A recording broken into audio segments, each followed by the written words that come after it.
അടിപൊളിയാ. വിനായകനും മമ്മൂട്ടിയും പ്രതീക്ഷ പോലെ തന്നെ അതിന് മേലെ അടിപൊളി സുന്ദരം. നല്ലായിരുന്നു, അടിപൊളിയായിരുന്നു.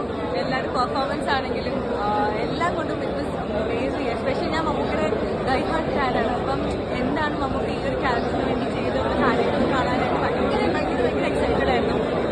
പ്രതീക്ഷിച്ചതിനെക്കാളും അതെപ്പോഴും എങ്ങനെയാണല്ലോ, നമ്മൾ പ്രതീക്ഷയെക്കാളും മുകളിലാണല്ലോ എപ്പോഴും മമ്മൂട്ടിയുടെയൊക്കെ എല്ലാവരുടെയും പെർഫോമൻസ്.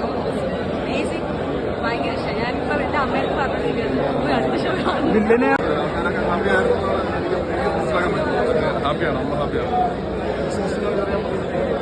ഒരു വണ്ടർ ഈ പടത്തിനുണ്ട്.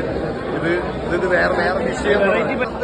മമ്മൂക്ക വേറെ ശ്രമിക്കണം. ബ്രില്യൻ പരിപാടിയാണ്. ഇവിടെ തിയേറ്റർ പോയി കാണണം, എക്സ്പീരിയൻസ് ചെയ്യണം. കിട്ടില്ല മോഡൽ വിനായകനും രണ്ടുപേരും അടിപൊളി കട്ടയ്ക്കാണ്. മമ്മൂക്ക വേറെ ലെവലായിരുന്നു. പക്ഷെ സസ്പെൻസ് ഇട്ടിട്ടാണ് മൂവി നിർത്തിയേക്കുന്നത്. ചിലപ്പോൾ രണ്ടാമത്തെ പാട്ട് ഉണ്ടാവുമെന്നൊരു സംശയം. എന്നാലും പടം അടിപൊളിയാണ്.